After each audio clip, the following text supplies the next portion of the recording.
Hey, Katie. Welcome to episode 284, Money Questions. With the new year rolling in, we sure got a lot of these money questions. We've been stockpiling them for a minute, and we were hesitant to answer them.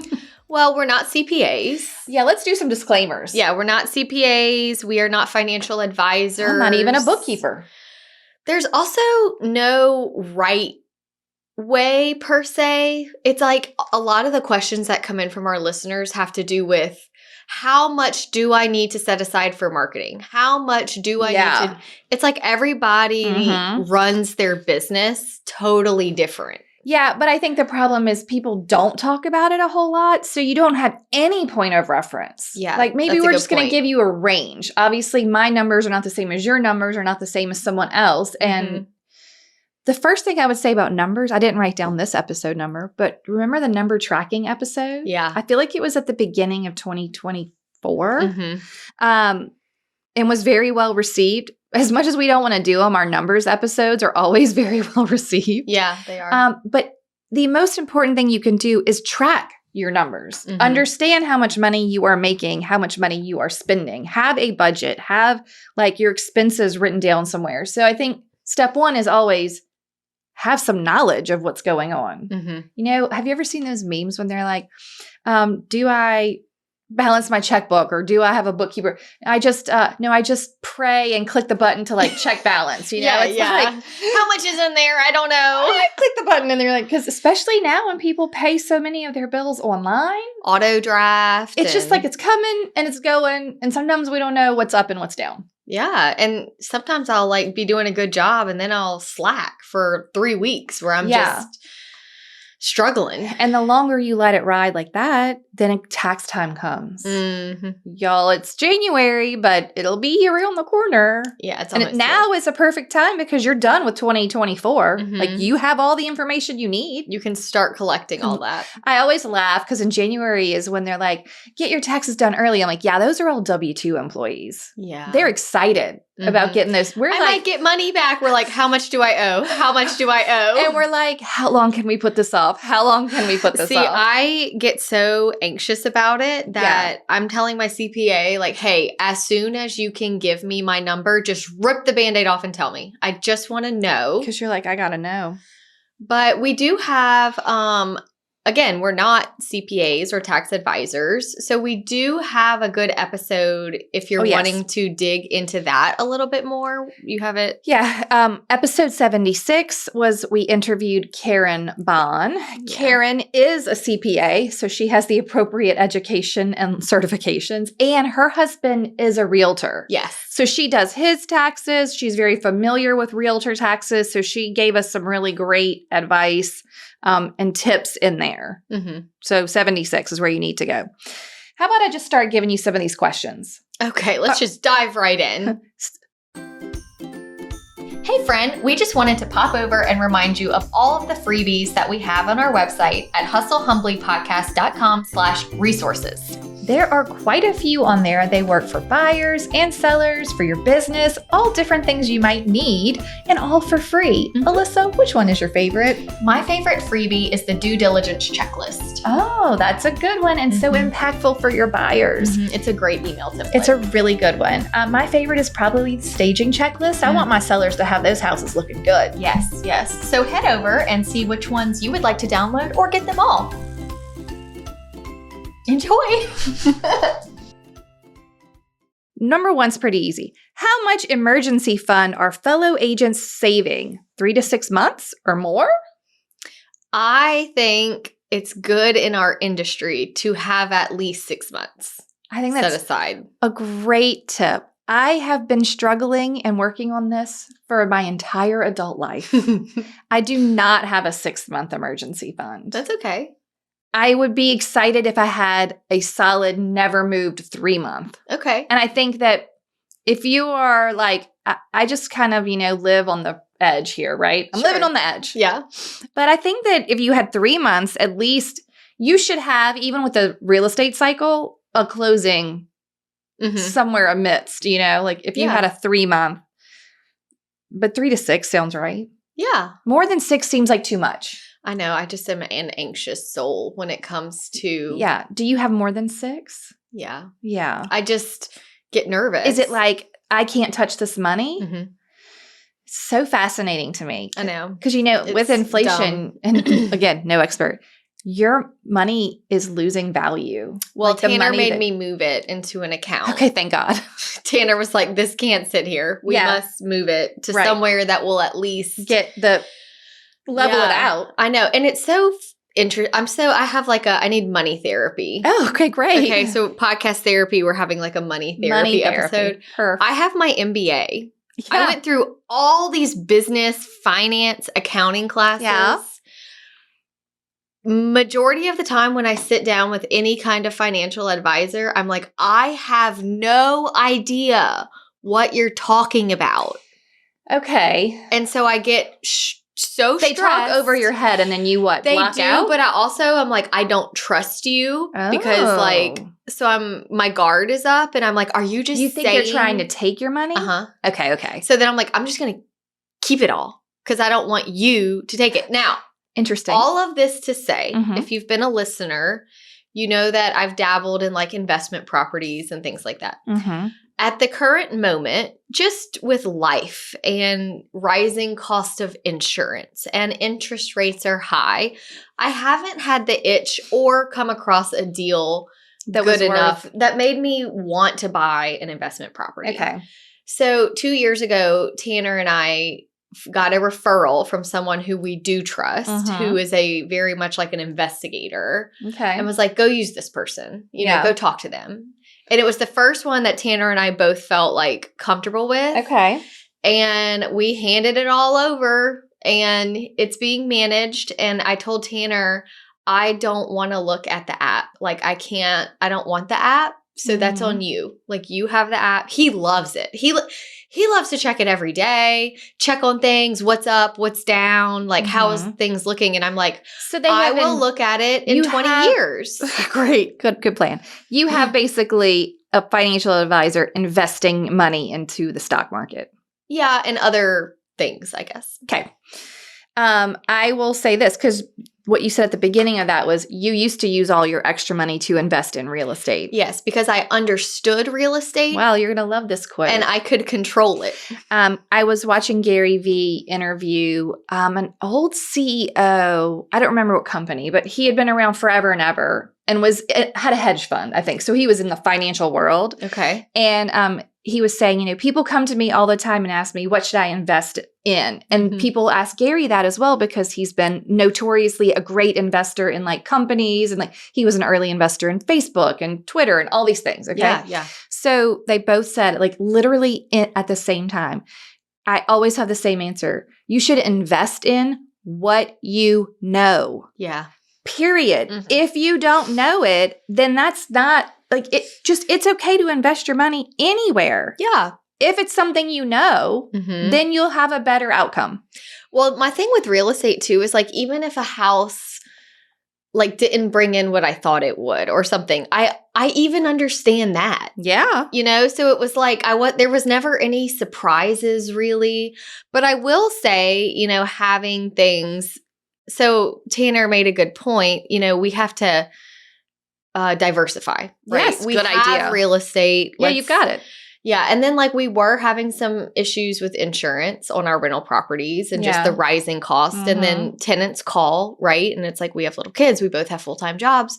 So we did diversify and Tanner likes to update me on the good days. I'm I don't want to hear when it's down. Right. Please do not send me any screenshots, That's so funny. So he knows, he only messages me with good news. Great. Because I'm I'm not touching it till I'm 50 or 60. So it'll become important then. So watching it now is futile. But what's funny is it has certainly had spikes where I'm that's how much I could have made on a rental property. But now I don't have to replace a roof. You don't have to do anything. I didn't have to renovate it. Your money is just working for you. I didn't have to manage it. So I want to share that because this was something I was very afraid of. Right. I don't think you should go. As you can tell, I'm very conservative. So I don't think you should go do something drastic. But I do think diversification is good. Yes. And I have felt more at peace knowing it's diversified and I'm not just banking on real estate. Being all of it. Yeah. Yeah, that's a great idea. This next question plays directly into this. What wealth building investment accounts do people like? Retirement? Question mark. I am not good at this, but I will say I do max out my SEP every year. Yeah. Because that is also helpful when it comes to your taxes. Yes. Like, do I want to give this money to the IRS or do I want to keep this money for myself? And get a tax break. Right. So I always, and your CPA or tax person can tell you what your max is to put in your SEP. Yeah. And that'll all vary too, depending on how you are operating your business. So are you an S Corp? Are you an LLC? Are you just an individual? What are you anything? Yeah, we're going to get to that. Please don't go there yet. Okay. So I agree. Based on what you are, they tell me at the end of each year, once they review what my your limit numbers, is. if you want to max out your retirement accounts, these are your What numbers. kind of retirement accounts do you have? You had those prior to getting a financial advisor. Yeah. It was from, I guess, like a previous financial advisor. Yeah. So you had, did you SEP, 401k? Do you know? I had a SEP.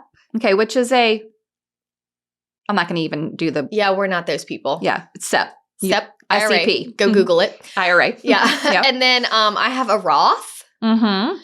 And I think that's it. Okay. And then Tanner's his are through work. Yeah, that's so nice. Like, yeah, they just do it for you. Man, it's like you get so many great benefits that when you work again, W-2 employee. I'm like, they also do say show up right now. What do you mean? Like you can.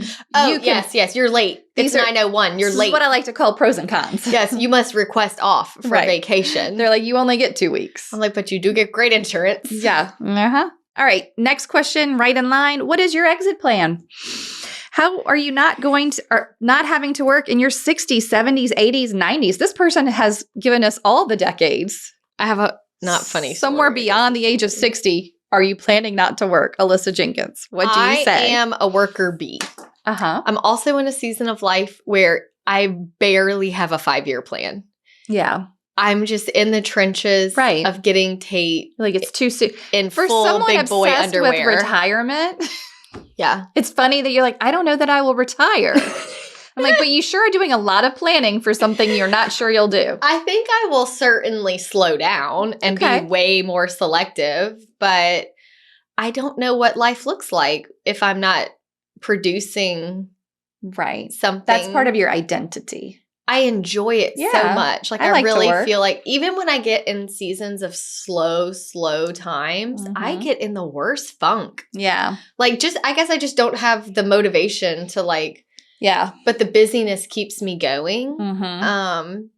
That being said, I want to make sure that I have the option to slow down. Yeah.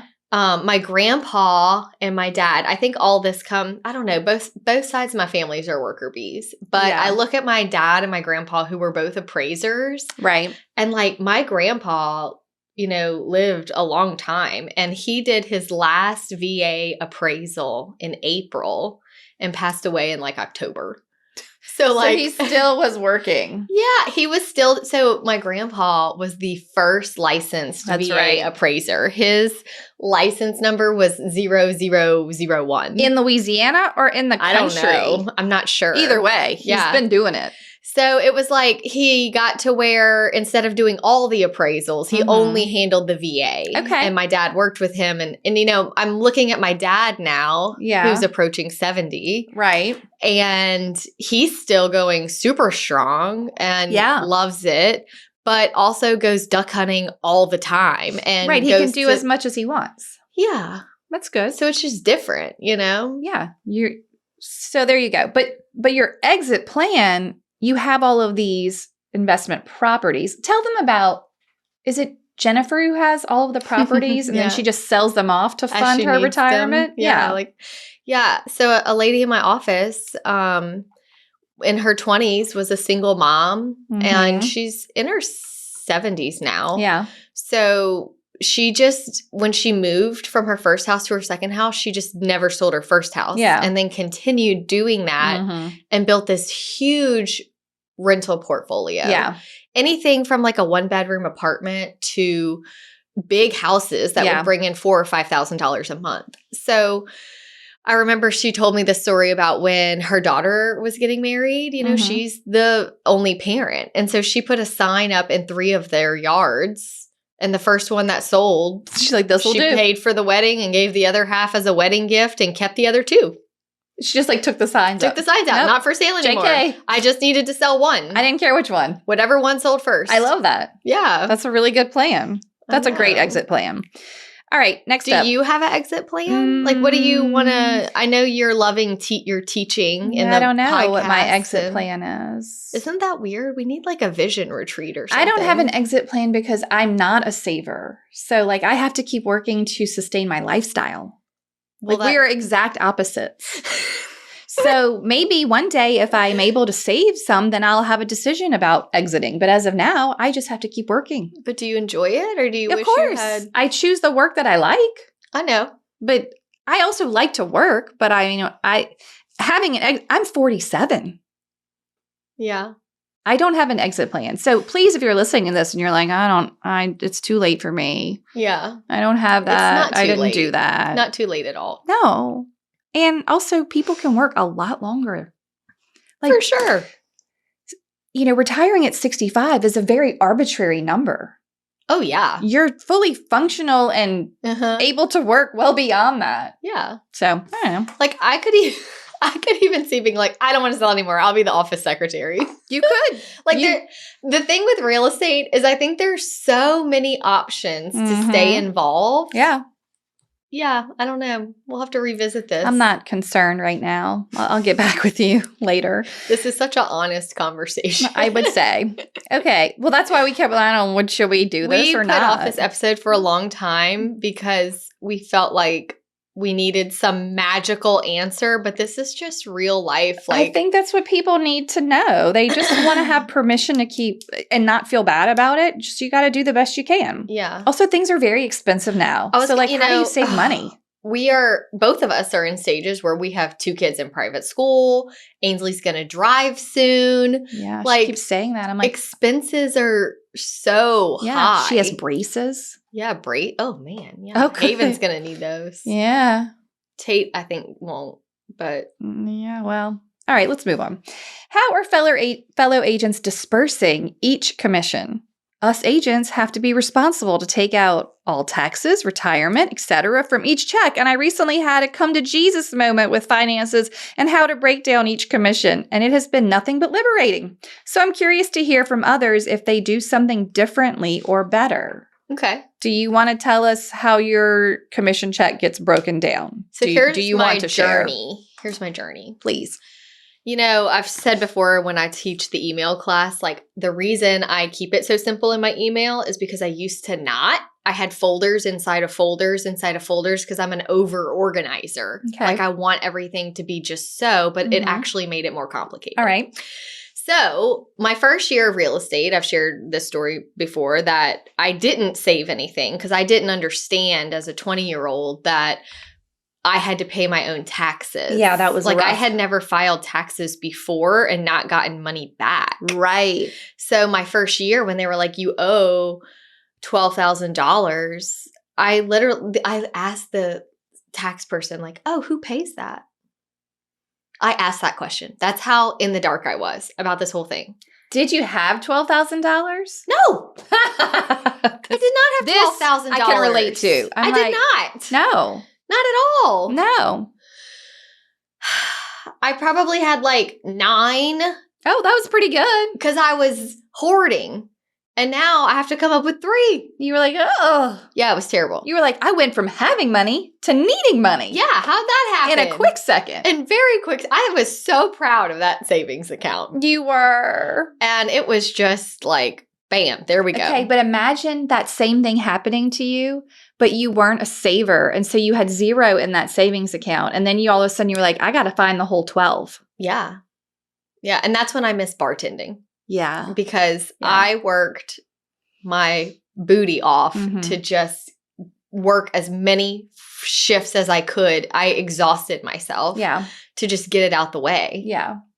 Okay, so what was the rest of the journey? Okay, so then I go to the office. I'm like, okay, what do people do? Like, so our office does have a thing where they can withhold your check for you, and then they just cash it out to you every quarter when taxes are due. So you basically just send it straight to the IRS. They're saving it for you. They're saving it for you. And then, some people made a good point. Well, you could just save it yourself. Yeah, sometimes some of us don't want to have access to that. Yeah, it just depends on, I like that what comes into my account is just yours. It's just mine. Yeah. So the first year I did 20% and that went okay. And I think I broke even. Okay, perfect. And then the second year, as my business grew, 20% was not enough. Right. So then I went to 25 and then I still owed money. And then I went to 28. And this is with good write-offs. I'm a writer-offer, okay? Yeah, sure. And I do as much as I can. But right now I'm at 30. That's what they take out of your check. They take it, and I probably need to go to 35. Okay. And then I thought maybe I should just tell them to take 50. And then have extra when they give it to you? Yeah. Okay, but the money people will say, you should have your money working for you. Not because I don't know where they're keeping it, but if you put your money into a savings account or something at the bank, or your checking account, let's say, not even in a savings account, the bank takes your money and uses it to make more money. Right. Why? But you should be using your money to make more money. Right. So I like this list. So the reason I brought up the folders about the folders is that before, this is back baby Alissa, okay? No business account yet. Okay. Before I had a business account, I thought I'll just make all these different accounts. This is the marketing account. And oh my God, at the bank you had different accounts? God. Well, the app made it way too easy to just have all these accounts. Hold up. You had a marketing account? I was just so dumb. That's not dumb. You were trying to be thoughtful. Yeah, but it backfired because it was too complicated. It was not going to work funny. out. Now, keep in mind, I wasn't highly producing at this time. I would get a check every now and then. Right. You're and then I would try to disperse it into 5 different accounts. Right. Which is dumb. Oh then when I got to where, I knew quickly that wasn't working. This is not going to do it. So then I had a sketchy CPA that we had, he was like, you can write off everything. You don't need to document anything. And da-da-da, the IRS doesn't care, so I quickly realized we need a new one. You were like, I got a new one. And that's when I became an S Corp and I opened my business account. Yeah. But I want to answer her question a little bit. I like her idea of, okay, let's say you get a $1,000 commission check. 30% goes to taxes. Okay, now you have $700. 10% goes to marketing. Now you have $600. I don't know.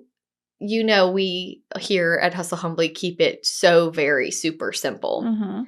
Because my expenses for my business are so low because I don't do a lot of big extra you're not things. Paying for leads or a billboard, marketing. I don't pay for staging. Yeah. I do my own staging. Yeah. I would say my biggest expenses every year are professional photography, videography, things like that. Okay. And then my cleaning lady. Oh, okay. Because I'm just always using her. Sending her. Whether it's a closing gift or to get a house ready. Okay. But be mindful when you're feeling like you need to allocate everything that sometimes that causes, you want it to fit in a box. But in real estate, it doesn't always fit in a box. And then every house is different.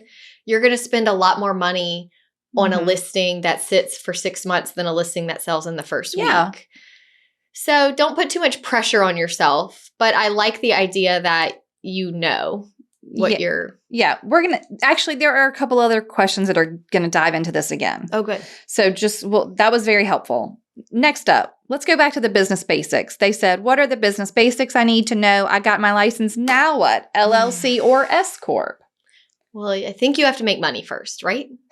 Making money is crucial. Yeah. So I don't think you need either of those things from the jump. You can just be you, and that's a sole proprietor from my understanding, okay? You filed a personal tax return. You put your income on there.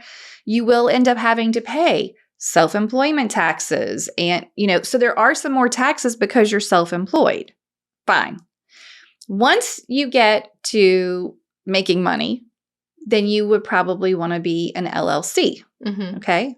LLC is just now your business has a name. Mm-hmm. You're going to open a checking account just for your business. You should do that from the beginning. Yeah. Now, while you had 5 or however many accounts you had, you need the one. Right. One business account, which is where I'm at now, by the way. You need the one business account, and that's going to come into play later when someone asks us another question, but you need the one business account. So basics. And actually, in the Karen Bond episode, number 76, she talks about this in great detail. Yes. So you need a business account, number one. Then you can decide if you are going to be an LLC, which at some point you should. And I feel like in that episode, now it's been a few years, she says somewhere around $70,000, if you're making more than $70,000, then you could maybe start to think about the S Corp election. Okay, y'all. All S Corps, from my understanding, are LLCs. It is not a different entity. Huh. It is a tax election. You are saying, I'm going to file my taxes as an S Corp, which is a business. Yes. Through my LLC. You still have to have the LLC. I'll have to look into that. Yours says Alissa Jenkins Realty, I assure you. It does. They're not two separate things. You're not an LLC and an S Corp. You're an LLC that files as an S Corp. Is my understanding.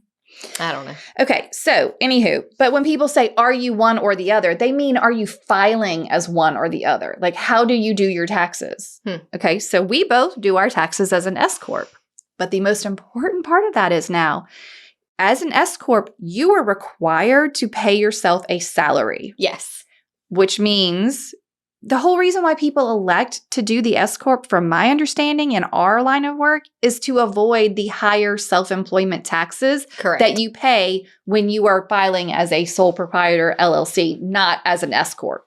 Okay? Yeah. So you avoid these. I will also tell you from personal experience that my first 2 CPAs didn't even recommend that to me because I feel like they just don't want to do it. It takes a little bit more work. It means filing 2 tax returns because you still have to file your personal, and now you have to file the business one. Yes. Okay. And I should have been doing S Corp way, way, way, way sooner. Okay. Yeah. I didn't do it until like 2019. I've heard a lot of people lately talk about how they need to switch CPAs. They need to switch, and they just don't because it takes effort.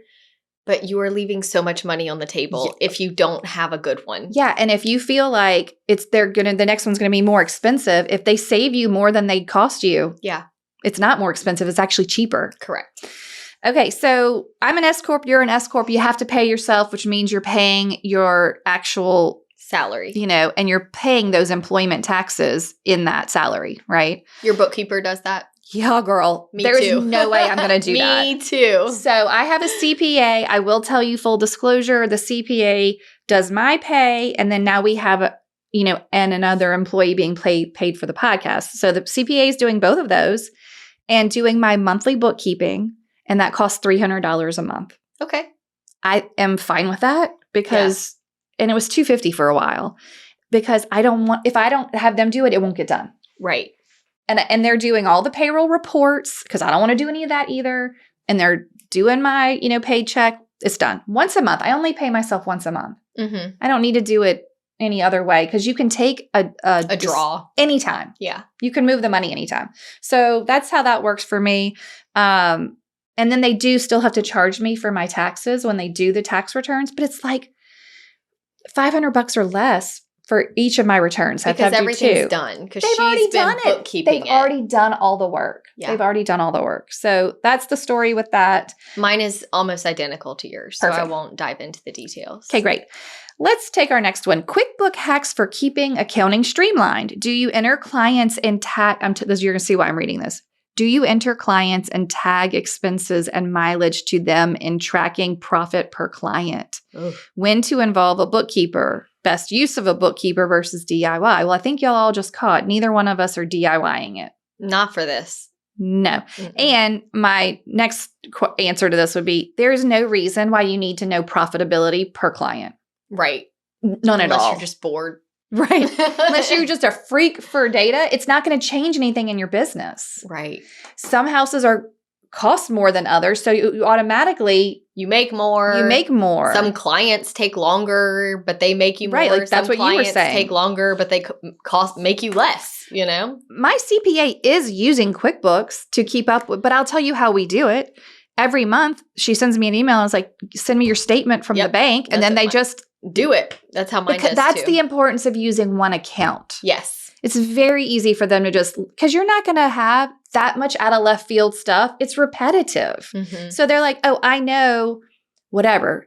Joe Signs is an advertising, and so they code it for me. Yes. I'm not coding it. Right. But if you can't afford a CPA, of course you can DIY your bookkeeping. But I don't think you need to dig into the how many miles went to that person. Mm-mm. No. And for years and years and years, y'all, the way I tracked my mileage was just on a notepad in my car. I wrote down the starting mile and the ending mile. Then I tried to do that mile IQ, which people like. I like it. I hated it and I deleted it. And then I found out from Sarah that there is a standard deduction for freaking mileage. And now I don't even do my mileage at all. I just take the standard deduction. Oh. Because I'm like, I don't want to. Yeah, I don't want to do this. I don't want to do this anymore. Maybe it was pretty $40. It was pretty close. Yeah. It was pretty close. I'm like, I don't need to record, but all I have to record is my mileage at the beginning of the year, my mileage number at the end of the year. Okay. That's it. Okay. So moving on from that. I'm struggling with keeping up with expenses. How do you track all of that? Looking for a budget template or something. I feel like having a business account is the template. Yeah. So when my bookkeeper emails me at the end of each quarter to say, hey, I need your statements, I download them from the Chase app into a spreadsheet. Mm-hmm. And I do label them. Do you have to label them at all? She does it for me. I feel like I have to label them to be like, that's what this was for. She does them for me, and there'll be 4 that she doesn't know, and then she'll ask. Oh, I see. So it's saving me time. I see. I like to label mine. I don't even know if she needs that, but it's like it's all there. Yeah. Now, keeping up with expenses, I have a monthly budget, and the monthly budget shows me what bills I have to pay in my business. Yeah. I have a personal page of the budget and I have a business page of the budget, and I put in when they're due, if they're paid automatically or if they're paid. It's just a spreadsheet. Yeah. And I give the template for it in Agent Systems. It's part of all of the tracking that we do, but I have to have that. And I visually, y'all know I like a piece of paper. I have to print it, I have to look at it, and I have to cross it off when it gets paid. Mm-hmm. This is the only way this is going to work for my brain. Right. This is the only way. So I do track it in that way, and it kind of helps you to see, okay, these things are recurring. And then I have a section that says yearly, because that's my biggest thing about real estate. You have a yearly MLS fee. You have a yearly, maybe you have an e-key. Maybe you have something like obviously your board dues.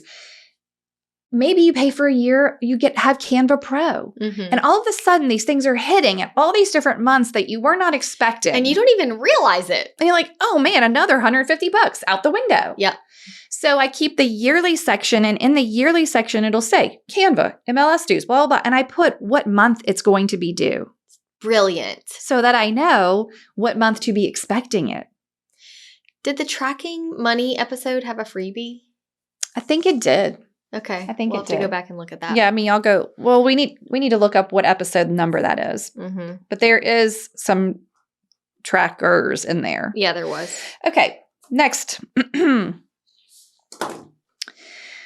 We've answered some of these in this sweet friend's question. Last year was my first pretty successful year, and I was completely blindsided by the amount I ended up owing in taxes. Welcome. Been there. Mm-hmm. I had paid in quarterly and still owed quite a bit. I am especially interested in how Alissa structures this with investing and flipping houses. I flipped one house, and the capital gains tax on that was a huge bummer. It's huge. Yeah. I feel like I could have done something different or smarter. I want to know what others are doing to set up their business, protect their personal assets, and other helpful practices to help me guide other investor clients. Mm-hmm. Mm-hmm. Got any thoughts? I do feel like we've answered a lot of that. Yeah. But I mean, with the flip houses, it's like I am writing off everything. Yeah. If I had to buy a $12 combo lockbox to put on the door for the contractor, it's going on the expenses Do you spreadsheet. have a separate bank account for those? No. It still runs through your business account? Mm-mm. Through your personal account? Yeah. So you have to go find all those expenses. Well, I keep a running spreadsheet. When I'm flipping a house, I do have a folder that I get all the receipts. I keep all the receipts in a folder for that address. And then every time I spend something, I'm putting it in on the spreadsheet like immediately. Okay. You're just self-tracking. Self-tracking, but I am like, whew. I do feel like when you did the 2 in a row that were featured on the show. Yeah. I feel like when you went to buy the second one, you actually had to ask your CPA what the capital gains were going to be in order to make sure it made sense. Yes. The second one was tighter. It's really a question you have to ask sometimes on the front end. Yeah. I mean, it's a huge chunk of money that you have to pay for capital gains if you're not going to live in the house for 2 years. Right. I actually really love that investment plan, the people that buy and live in it for 2 years and then sell because you avoid that. I know that was truly our intention before we moved in this house because we built that one, lived in it 2 years, and then built this one. And then when we got here, we didn't want to leave. I'm like, shoot. You can't leave here. Shoot. I'd be doing a lot better financially, though. I know. But things we do to keep our family comfortable. I know. All right, let's move on. Thank you for your information on that. I was actually going through your library of episodes today to try and find an episode that could help me with a specific need. Oh. I couldn't find one, but please tell me if I overlooked it. I'm trying, and maybe it was one of the ones we mentioned. I'm trying to better understand how to analyze and break down my yearly business financials. My bookkeeper and I were reviewing my overall numbers year to date the other day, and after 4 years in real estate, I'm organized enough now that I have my various expenses broken down into the proper categories for my CPA, and I have a quarterly, yearly income statement. However, I don't know if there's a recommended certain percentage of my overall gross income that I should be putting towards things like marketing and advertising, networking, supplies, etc. I'm not sure if I'm overspending in some areas, underspending in others. I'm also not sure how much I should net after all of my expenses, splits, etc. I'm just going with my gut on things financially, but I'd really like to be more strategic with these types of decisions for my business in the future. Wait. This is where it gets interesting. I'm told a coach could help me with these percentages and recommendations, but that's money that I'm not really interested in spending. Good for you, girl. Especially when I feel I can get more out of listening to your podcast than hiring an actual coach. For sure. She does say, I recently signed up for Agent Systems, but haven't had the chance to go through all of it. So if there's something in there, whatever, let me know. I want to share something I found. Okay. While you take that in. I know that was a lot. I listened to an episode of Gold Digger with Jenna Kutcher many years ago with Jamie Trull, Trull. Okay. I do not know the episode number, but Jamie is a CPA, financial planner, bookkeeper. She is an online educator now. Okay. So she teaches especially small businesses how to do these things people are asking us. Okay. Jamie came on that episode and explained her PROFFIT plan. PROFFIT. So 2 F's, not spelled correctly, but PROFFIT, PROFFIT. And it was such a light bulb moment for me. Okay. So I'm going to tell you what they stand for. P, this is how you're going to divide up your income. This is what we're doing. P is to pay yourself. Okay. R is rainy day, reserves for emergencies. And she says this one maxes out. So if you've decided that your emergency fund is 3 months, then your R percentage is going to change. Yes. Okay. O, opportunity, strategically reinvesting in your business. What will save you time or make you more money in the future? Example, upgrades or your website or some equipment. Okay. O, that's opportunity. F is future, save for retirement or debt payoff. And that really helped me because I'm like, I have this old debt, but I feel so guilty about not saving for my retirement. Y'all, if you're in that boat, pay the debt first. Yeah, that's what they say. Get rid of the debt, then worry about the retirement. But that's the F, future. Okay. Then the next F is fun. fun. Something that will be fun. So like a family vacation, a tangible motivation. So you're saving for something fun. Okay. Okay. Impact. This is charitable giving, and you could start small and work your way up, she said. Yeah. And then T is your taxes. Yeah. Okay. Should be somewhere between 25 and 35, depending on your tax bracket. Percent. Right. Yeah. 25 to 35%. So you can kind of work backwards from there. If you put 25 towards your taxes, you have 75 to split between the rest of these. Okay. Yeah. Now, her sample was, for her personally, she was doing 35% to pay herself.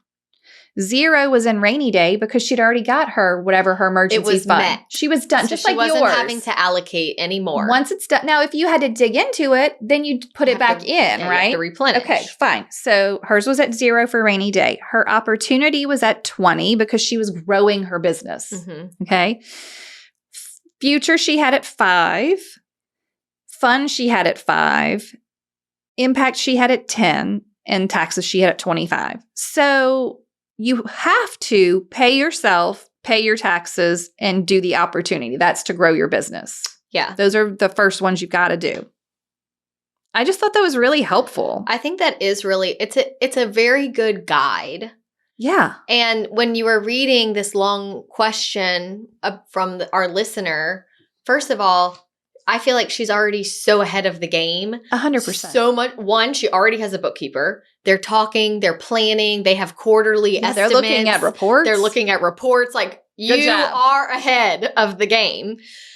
It almost sounds like where I used to be when I was trying to over-organize the organization. Yeah. At some point, it's sucking your time. Yeah, don't. And it's no longer efficient, and it's actually costing you money because you're trying to overcomplicate it. Yeah.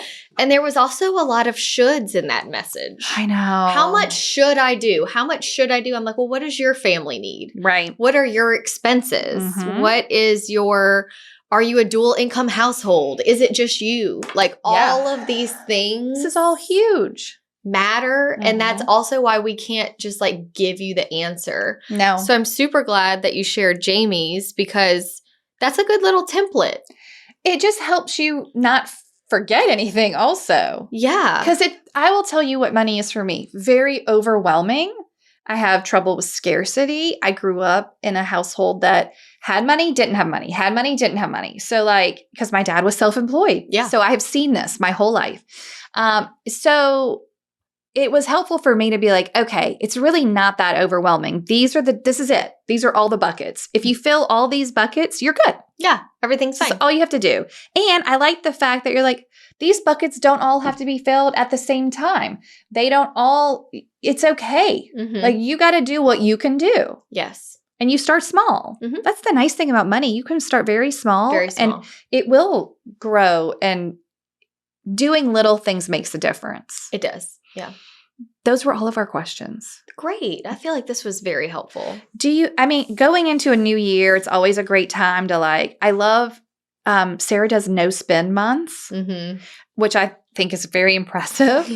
But January is a little easier. Everyone's kind of gotten all their spending out of their system. You're like, okay, let's regroup here, right? So we're starting our diet. We're not spending money. We're going to just get it all together. But if you could even just start planning how you're going to spend those coming commissions, like where does the tax money go? Do you have an account set aside? Can your office keep it for you? That's such a nice feature. Like, what's the best way to handle this? Yeah. How will we make it through this year? Because I will tell you, the first time I showed up at my current CPA and was like, I need to pay myself. I need to do all these things. After doing it for just 1 year, it was like a totally different.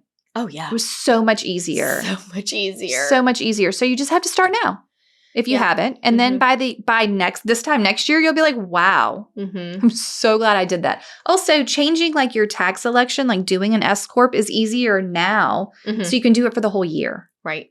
Don't wait. Make it complicated. Yeah, very complicated. I hate very, very complicated. That's all I have. This was great. Okay, great. Yeah. It's easy to spend money when you're in real estate. Oh, and They're trying to sell you something all the time. And they know all the tricks. Free stuff. So much good free stuff. They know all the tricks. These leads are going to be the leads that get you all the business. Change your life. Don't you want to have money in your account on the regular? Yeah, they're going to try and sell you something. Right. Advertising. Oh, God. There's so many good free The grocery things. carts. They're always reaching out about the one country club pamphlet. I'm like, the magazine. Come be in our magazine. Oh my! Hey, we'll put your listing in on the front page of our magazine for $1,000. Wow. I'm like, well, that's like it's like a fifth of my commission. What do you,